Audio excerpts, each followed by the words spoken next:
Hello and welcome to Friday's edition of Cracking the Cryptic, and have we got a treat for you today? It's Wetering time. Undoubtedly the most popular Sudoku constructor on planet Earth. Ard is a Dutch master, responsible basically for most of our most popular videos. I think his most popular puzzle, the video for that's been viewed nearly 10 million times. The video for his second most popular is about 5 million. Even the one we did a week or two ago has amassed enormous numbers of views very quickly. There is something about an Ard van der Wetering puzzle that is quite unique. They all have slightly different rules. They're all absolutely joyful to solve. This one is just called Arrow versus Thermo. And very simple rule set. It's just beautifully presented. 3 given digits. No doubt I'll use that in some way in the title.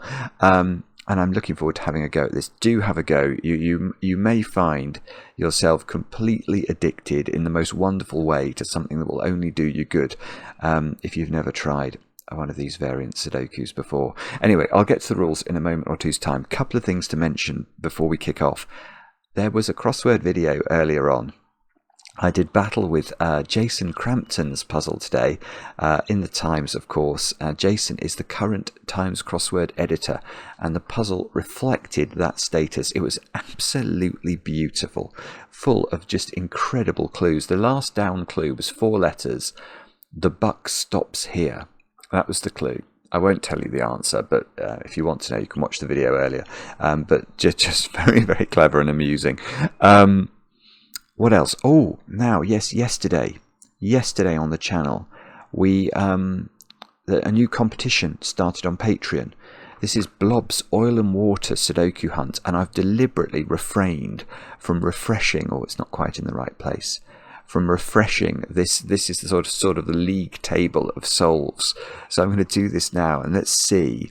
So since 4 p.m. yesterday, how many Oh, look! That's incredible. 1,000 Patreons basically have done the intro puzzle. Loads of people. And loads of people have done all 10. If you're one of the 37, many congratulations. That basically means that you're in with a chance of winning the prize. And 19 people have done all the bonus puzzles as well. That's phenomenal, absolutely phenomenal. It's a testament to Blobz as well, another of these constructors who makes puzzles that are just so enjoyable, and really, really well done to all those of you who've managed to finish all the puzzles. That's incredibly impressive. In less than 24 hours. I'm recording this at 3:02 in the afternoon on Friday, so well under 24 hours. Anyway, there's still plenty of time if you'd like to enter the competition, which closes on the 20th of May. What else? Oh, Mark and I still haven't agreed a date for streaming. It's more likely to be Monday now. We're going to stream more of Blueprints, and probably it's going to be 10 p.m. UK time on Monday. I will send out confirmation of that imminently. I can hear Maverick's taken off. Maverick sounds like he's in a helicopter today, so there might be a little bit of aeroplane noise in a moment. I apologise for that. I can't do anything about it. But anyway, why don't we have a look at this puzzle by Ard van der Wetering. And the rules are as follows. We have got a normal Sudoku rules apply, so we're going to have to put the digits 1 to 9 once each in every row, every column, and every 3x3 box. Along a thermometer, digits must increase from the bulb end. So you can see we've got 5 thermometers in the grid. Now, a thermometer doesn't have to start with a 1. And it doesn't have to go up in units of 1. So you can miss out. I was going to put 4 in. That's silly. 1, 5, 7, 9. That was a totally legitimate way to fill that thermometer, I think. You would just, as mercury would rise along a real thermometer, so digits must rise along a Sudoku thermometer. And then we've got arrows, so digits along an arrow must sum to the digit in that arrow's circle. So let's say this was 1, 2, 5. 1 plus 2 plus 5 is 8, so we would write 8, not 7, into the circle. It's as simple as that. That's all the rules. do have a go. I don't know how hard this one is. Ard's puzzles normally, I would say, are probably just softer than average. So an average difficulty puzzle, it might be slightly easier, but they can be difficult as well. We just don't know until we get cracking. The way to play is to click the link under the video as usual. But now I get to play. Let's get cracking. Now, I say, well, okay, let's talk. There's a couple of things to mention very quickly in case you've never seen Sudoku thermometers or arrows before for that matter.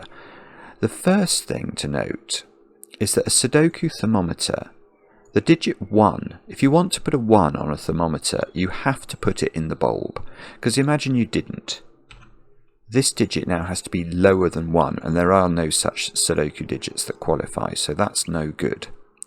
And similarly, with 9, if we want to put 9 on a thermometer, we can't put it anywhere except in the very tip, because if we do try to put it in halfway down, say this digit's got to be a double-digit number because it's got to be bigger than 9, and that won't work. So 1 and 9 are normally where you start to think along thermometers. But perhaps we should first think about the fact that all of these arrows are 3-cell arrows where we can't repeat digits. These arrows are straight. As straight as raw spaghetti. I heard that expression yesterday. And it's true. The arrows are all straight. And that means that the digits on an arrow all have to be different. And if we populate an arrow, therefore, with the very bare minimum we possibly could, which would be a 1, 2, 3 triple, you can see that every single circle in this puzzle is therefore at least equal to 6. Because that's the minimum we're going to be able to put onto them. Right, and I suppose what that does is it means in the top row, the digits 6, 7, 8 and 9 have sort of been hypothecated, haven't they, to those 4 cells. They are 6, 7, 8, 9, so the other digits, I'm not going to do this because it's too excessive, but the other digits are 1, 2, 3, 4 and 5. It would be interesting if you had to put 5 into a bulb. 5, 6, 7, 8, yeah, because there would be only 1 degree of freedom along the thermometer that contained a 5, but I think those two could probably be 5s. No, what I was about to say is nonsense. I'm not saying it. Hang on, I'm not doing very well here. Let me just think about this. What do we have to do? Oh, sorry, there's a siren now. That's probably Maverick being naughty somehow.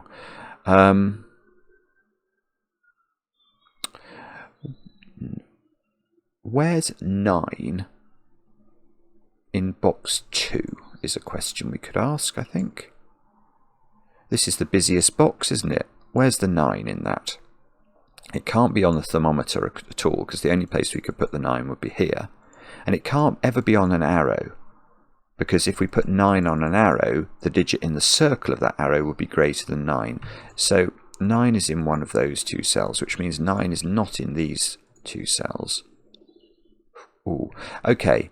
Something to bear in mind about arrows is that if you get to the point where the arrow can't add up to 9, like this arrow you can see is 6, 7 or 8, there must be a 1 on this arrow, which is going to have to be in one of those 2 cells. It's a dreadful pencil mark as it goes across the box, but it is true.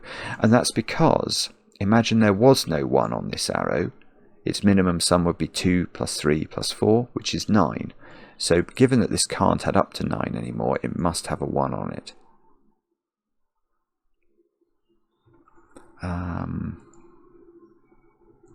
Now, so that thermometer begins with at least 2, 3, 4. I suppose we can't put 4 on it, so that's at least a 6. Is that? I'm not getting this so far, sorry.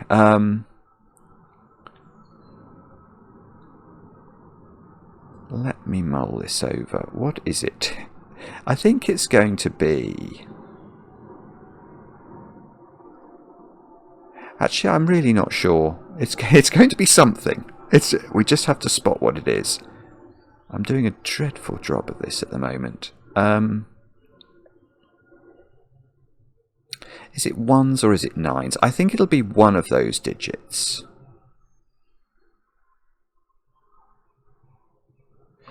No, that doesn't work. We could do... Right, we could do nines, actually. We can do nines. Golly gosh, okay, this is quite cool, actually. Where is 9 in this column is a question we could ask. And the answer is I don't know. But it is broadly, or exactly, it's in one of those two cells. It can't go on an arrow. It doesn't appear to be able to go in this square. And it can't go on a thermometer unless it's in a tip. So it's in one of these two cells. Now the same is true, look, in this column. Where's 9 in this column? It's exactly the same logic. So it is in one of those two cells. And now, I haven't explained, well, I don't get to explain X-Wings very often on the channel anymore, but there is an X-Wing, look. What is an X-Wing, I hear you ask? Or some of you may ask. Well, it's this beautiful pattern that exists in some Sudokus. And what it's going to allow us to do is to place 9 in this box, believe it or not. Now, if you can't see why that's the case, pause the video. But I'll try and explain why. The reason that this square has to be a blue digit now, a 9, is because when you get a restriction like this, you can see that these blue cells are, in the columns that they are in, they are limited to the same 2 rows. And it's the rows in which the restriction arises. And the way to understand X-Wings, if you've never seen them before, is to ask a really stupid question. It's not really a stupid question, it's a facetious question, but it has a very important answer. I'm going to ask, how many 9s do you think there are if we correctly complete this puzzle in row 5? Now, hopefully, you've all said 1 9, Simon. You're right. There will be 1 9 in this row. Not 2 9s, not 3 9s. That will break Sudoku rules. There will be 1 9 in this row. How many 9s are there going to be in that row? And the answer is 1 9. So we know, whether we consciously knew it or not, we are absolutely certain that in those 2 rows of the puzzle there are 2 9s. But we have just said that there is a 9 in that domino and a 9 in that domino. That's 2 9s. So the 2 9s that exist in these 2 rows are in the blue cells. And that means, can we put 9s in any other cells? Can any of those cells be 9s? No. Because if we were to put a 9 in any yellow cell, there would now be 3 9s at least in those 2 rows, and that will break Sudoku rules. So now the question becomes, I'll leave the yellow there for a moment. Okay, if I can't put 9s in yellow, where do I put a 9 in this box? Remember, you can't put 9 on arrows, ever, unless they're 1 cell arrows and they go diagonally, which these definitely don't. The only place is there, isn't it? So that's 9, and that's blue. Now, unfortunately, oh, well, it does something, it does that. I was going to say, unfortunately, it doesn't do very much, and it doesn't really, because 9 on the tip of a thermo is literally the least restriction. I mean, imagine if this had been a 5, that would have been great, but it's not, it's a 9. Now, that does mean there's a 1 on here, though, now. Right, and that actually is doing something.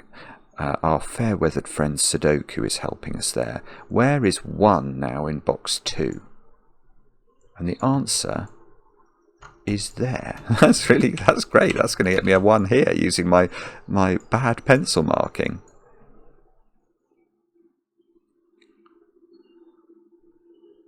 Yeah, I mean, this is why art is so popular. The puzzles are just beautiful.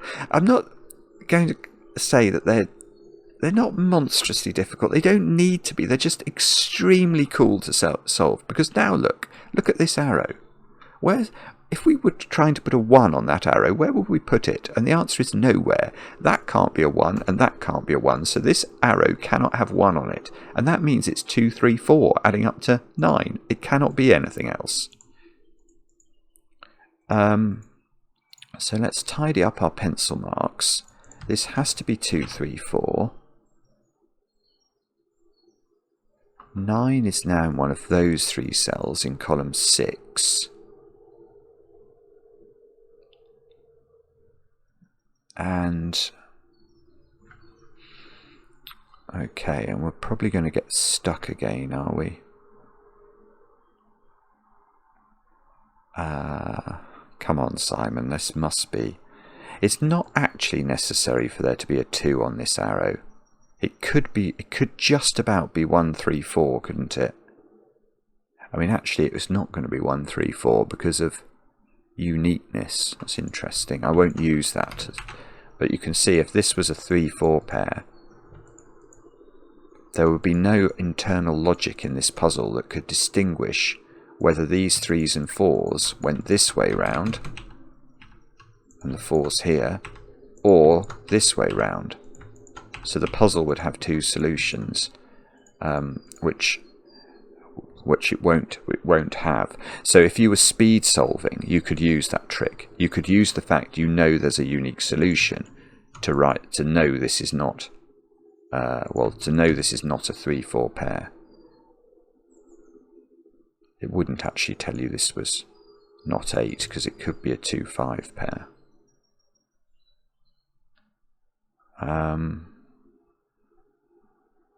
Sorry, I'm not seeing anything again.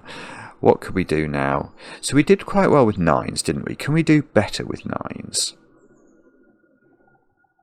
Yes. Yes, where's 9 in this box? One of those 2 cells is the answer. Let's give that a little blue flash. 9's in one of those, so 9's in one of these. Okay, no, that is useful. Well, when I say useful, it's slightly useful. It's looking at that one. So this arrow now has a 1 on it again. We know that the 1 is not in box 6 because we already have a 1 there. So now there is a 1. So, oh, I see. Has that been available for forever? I don't know, but I can now see that I've got to put 1 in box 3 exactly there, which again is a bit like this 9. It's a very annoying digit to get on a thermo, because if you get a 1 in the bulb of a thermo, it puts the least pressure on the thermo possible. Yeah, okay, but there is symmetry, isn't there? So this box, where's the 9 in this box? It's got to be in one of those cells. So actually, why don't we fully pencil mark? Maybe that's going too far, but let's do it. So the 9 is in one of those cells. And the 9 is not here. So again, this arrow has to have a 1 on it now. Oh, but that's worse.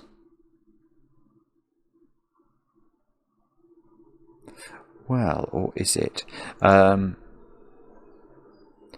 I mean, okay, one thing I can see here is look at all those cells. Oh, sorry, green we've already used. Let me just change the colour. Those cells. That is swordfish on 1s. So what do I mean by a swordfish? Well, we looked at this pattern, didn't we? About 9s that allowed us to place this 9 because it's called an X-wing. And the reason it's called an X-wing is that the 9s are either going to be in those 2 cells or they're going to be in those 2 cells. So it's sort of 2 strokes, if you like, of an X. This pattern is exactly the same as this pattern with just one more sort of row added to the cauldron, if you like. So let's use exactly the same techniques to understand the impact of these orange cells. So we know that the orange cells contain 3 1s altogether. 1 on here, 1 on here, 1 on here. How many 1s are there in row 6 of this grid if we complete it properly? 1. How many are there in this row?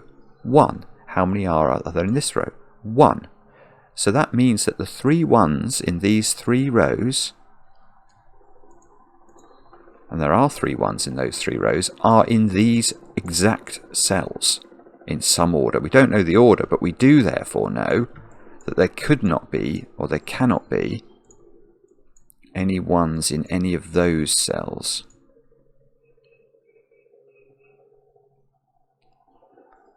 Just give me a moment. I want to just think about that, please. You can see some of the purple cells couldn't have been 1s anyway, because of Sudoku, or perhaps because of thermometer logic. Actually, many of them. Here seems to be the main place. Here and here there's a little restriction. I don't actually see what that's doing though. I think I'll leave the shading in there, just in case we need it. So we've got a whole load of shading on 1s, a whole load of shading on 9s, and not much. We've got a 6, 7, 8 triple in row 1 and row 9.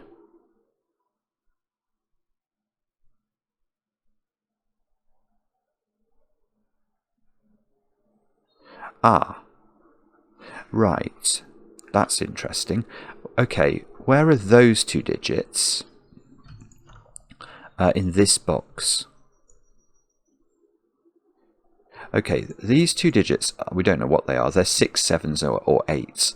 Now this arrow here adds up to a maximum of 8. So this digit has a maximum value of 5. If we were to try to put a 6 on this arrow, it would be a minimum of 6 plus 1 plus 2, which is 9, and this can't be a 9. So this digit is not either of those digits. In fact, we should actually change the colour of that one. That's definitely blue. So these 2 digits, they're not in their own row, are they? They can't both be here in the blue domino, because one of those is a 9. So one of them could be here. But that means at least one of them is on this thermometer. Now the highest up this thermometer it could be is here, which means this square is at least equal to 6, 7 or 8. Because imagine that you put one of these earlier on the thermometer, then this would be even bigger still. So the sort of least pressure you can put on the thermometer is to put this digit, whichever one it is that goes on this thermometer, in that position.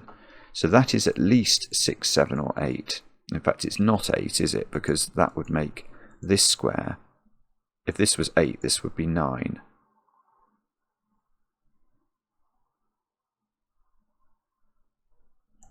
So.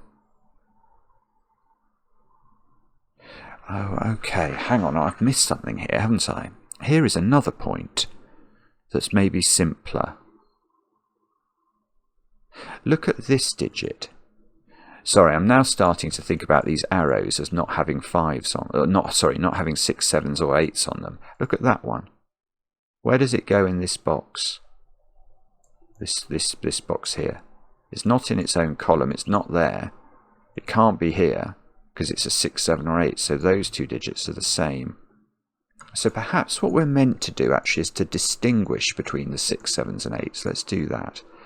So we'll make this one yellow, this one purple, and this one green, and that one we've just learned is purple. And this digit, well, it is one of these, definitely, because we know it's 6, 7 or 8. So that is purple or yellow.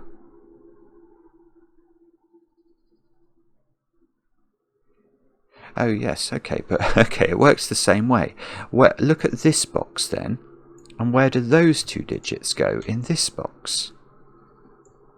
And the answer, again, they can't go on the arrow, they can't go in their own row. One of them could go in this domino, but the other couldn't because one of these is a 9. And that means one of these is, at least one of these, is on this thermometer. And if we put it in the most... Yeah, this is beautiful. So this has to be 6, 7 as well. It can't be 8 again because this would be 9 and that would clash there. I've now got a 6, 7 pair in row 3,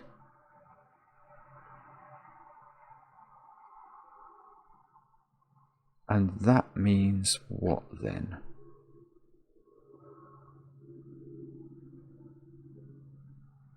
I don't know. It probably means something. I suppose one thing it means is that these two squares have to be 7 and 8, don't they? So I've now got a 7-8 pair in row 4.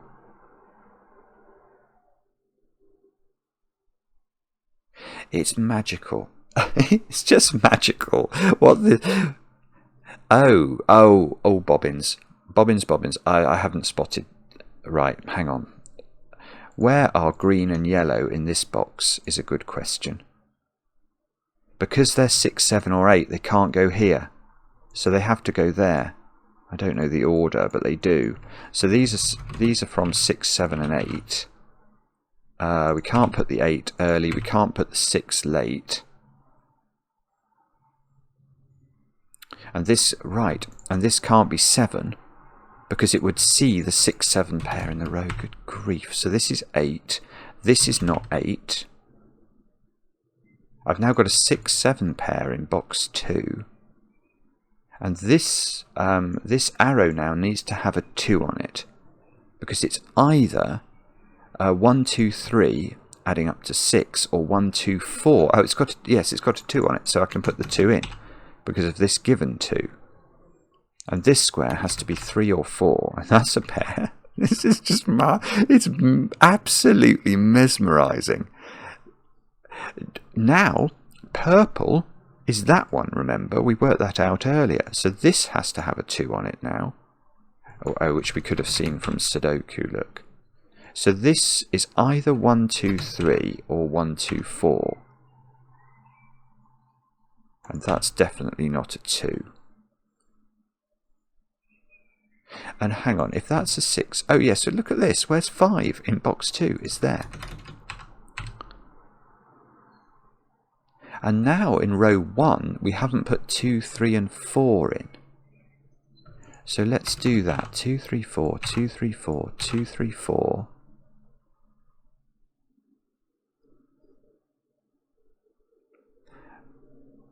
No, what I was about to say is not true. This middle digit's a 3 or a 4, isn't it? Because it's whatever we don't put on this arrow. This is either 1, 2, 4 or 1, 2, 3. So the missing digit is that one, and that. Oh, so this is a 1. This is ridiculous. So this is so the 1 is part of our orange swordfish. Remember. So now we're left with an orange X-wing on these cells. Let's make all the ones orange so we keep track of them. Actually, that's a useful thing to do as well. Where's 1 in this box? It's got to be here. I was about to say, so there's no 1 on this arrow, but that's not an arrow. That's very much a thermometer.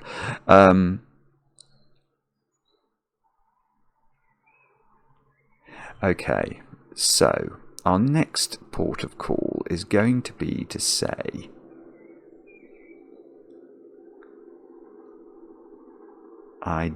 okay, this arrow can't have 2 on it now because it sees 2 2s here. So this is an 8 because it can't be bigger than that. If we minimise these 2 digits, they'd be a 3 4 pair.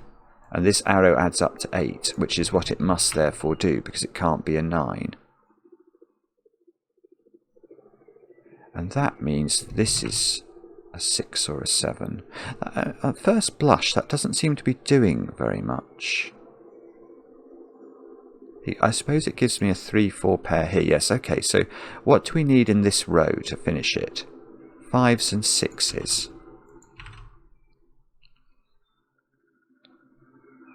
And this arrow now needs a 2 on it, so that's got to be there using our old friend Sudoku. So this isn't a 2. One of these 2 squares is a 2. This digit is 3 or 4. So again in this row, What have we not placed? 5 and 9. 5 and 9. Was that the Brighton line? I can't remember. My grandfather used to call bingo cards. Oh, you know what I didn't do at the start of the video? I just had a thought about it. I didn't do the birthdays, did I? That's appalling. I'll do them at the end of the video. I will do them at the end of the video. And I apologise to everybody, well, especially the 4 people who might have been expecting me to do them. I'll try and remember to put a card at the start to say I forgot, but I will make it good. Oh, that's thrown me. Actually, it's lucky. 5 and 9, the Brighton line, made me think of my grandfather, who used to do, when we played bingo as a family, he knew all the bingo calls. And that made me think of another grandfatherly figure in and around my family who we called Pop Pop. And that made me think of one of the birthdays today, which is apparently from somebody who really does enjoy the channel, who goes by the family name of Pot Pot. So if your name is Pot Pot in your family and it's your birthday today, you know I might shout out your birthday in a moment. Anyway, sorry. Now I've totally lost my train of thought. I just got a 5-9 pair. And I've got... What have I got? 2, 3, 4, 5, 6, 7, 8, 9. Yes, I see what I've got. Okay, we can use these 2 cells on the Thermo now, I think. If we look at row 2, we've got 1, 2, 3, and 4. So these are highish digits. They're at least equal to 5, aren't they? But they can't be greater than 6. Because if they were greater than 6, this cell couldn't exist on the Thermo. So that is a 5-6 pair. Oh, and that's a 7 in the middle of the grid. So that's a 6, that's a 7, that's a 6, which we know must be a 1, 2, 3 triple. So there's a 4 in the middle of the grid. That's a 3, that's a 4, that's a 3, that's a 4. That's a 4 because of the arrow having to add up to 7 rather than any nefarious mischief that I might have been doing in my brain and not telling you about. That's a 2-4 pair, so that's a 3. That's actually just done a lot of things, hasn't it? That's a 7, so that's a 6 on the Thermo, so that's a 5.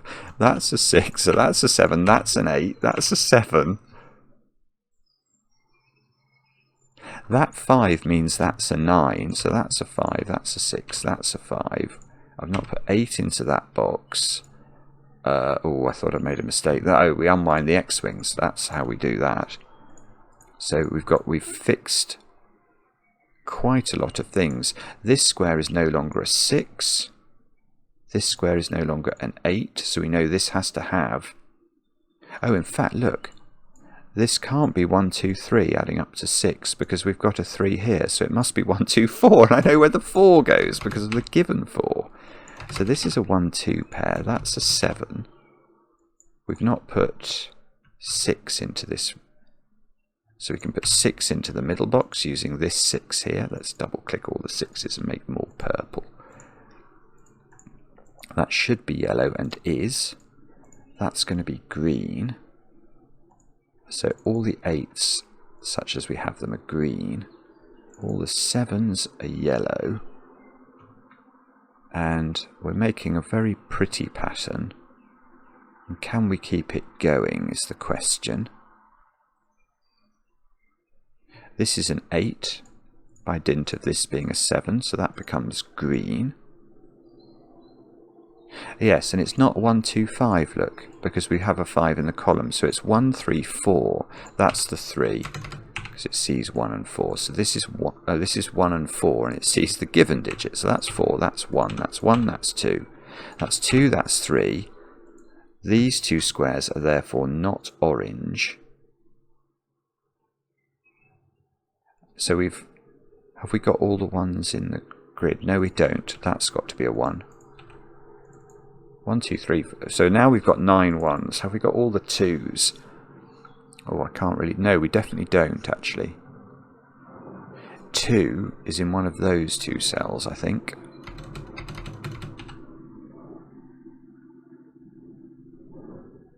Threes.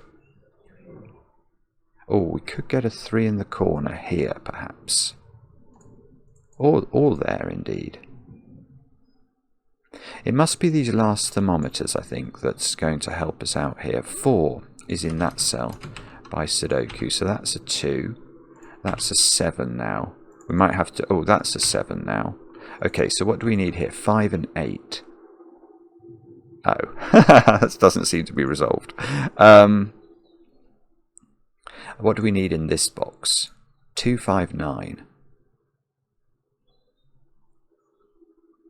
Well, that's really strange. Oh, I see. The thermometer's going to help me. That clearly can't be 2 at the end of a thermometer. Can that be 5? 3? No, it can't. If this is 5, there's not low digits enough to do it. So it's 9 there, 9 there, and that unwinds the original X-wing that we had on 9. So that's 2, that's 5. This is 2 because it sees this 5-8 pair. And we haven't put 3. Oh, that knocks 3 out of that corner at least. 2, 8 we can put in. The 8 on the Thermo is not... the 8 and the 9 actually are not doing a terrible amount of work, are they? What do we need in this column? 2, 3, 9. So that's the 9. Sees a 2 and a 3. Oh, the 2 goes in the corner. Bobbins. Oh, no, the 3 must go there because of this 3. So we don't get a 3 in the corner today.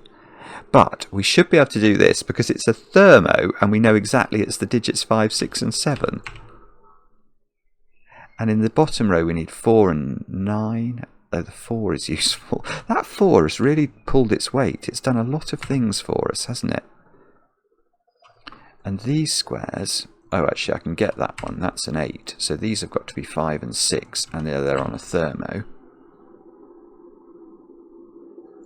So that's a 5, that's a 5, that's an 8, that should be an 8, and that should be a something 7.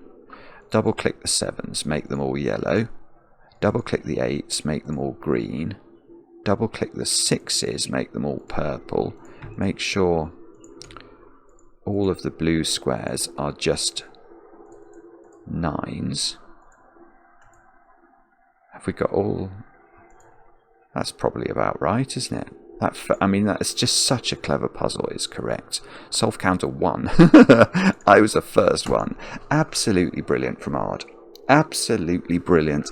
That was really clever. I loved the sort of 9 thing going there. And then there was something we did in the top. Yeah, the 6, 7, 8, 9 in the top row. And these thermos having to be big at their ends. It's just gorgeous. The guy is a total and utter Sudoku genius. In the most unusual way, can make puzzles like that just, you know, they're just the right side of taxing enough that you sort of have to think about them. And there were certainly moments at the start of that where I wasn't sure what to do, but then you start to understand. And it gives you a massive adrenaline rush to finish them. It's beautiful. Anyway, thank you to Ard. Let's do the birthdays. We're starting Argentina. This is weird doing them at the end. Sol, it's your it's your birthday today. And I know this because your boyfriend Tom wrote to us and claimed that you watch so much Cracking the Cryptic that you're running out of videos to watch. That is superb if that's true. We are doing our best to replenish your supply every day. We do at least 2 videos. Today will be a 3 video day. But Sol, thank you so much for watching so often. Next, Joel. Joel. Your daughter Sarah wrote to us claiming that you're also a big fan of the channel and you are Pot, if I may say so, and you're a big fan of chocolate cake, as am I, and I hope that your birthday today is filled with an enormously large and heavily iced cake. Francisco, it's your birthday today, and I know this because your friend Daniel wrote to us. The 2 of you have been friends since college, but I think since graduation you've moved quite far apart. And And I had the impression from Daniel's email that he was sad about that. So maybe the two of you can carry on solving together over Zoom. But Francisco, many happy returns today. And then finally, Anna. Anna, from your loving husband, Dominic. It's your birthday today. I think, Anna, you're a very good solver. If I've got your surname correct, you always do our Patreon rewards. Always. And yeah, and you've been doing them for a while, if I'm not mistaken. So Anna, thank you for supporting us over there. And Anna, I hope you have a great birthday today. And with that said and done, that's the end of the video. It's in the wrong order today. I feel so bad about that. I hope I haven't messed up anyone's evening. Do let me know in the comments how you got on with the puzzle. We enjoy the comments, especially when they're kind. And we'll be back later with another edition of Cracking the Cryptic.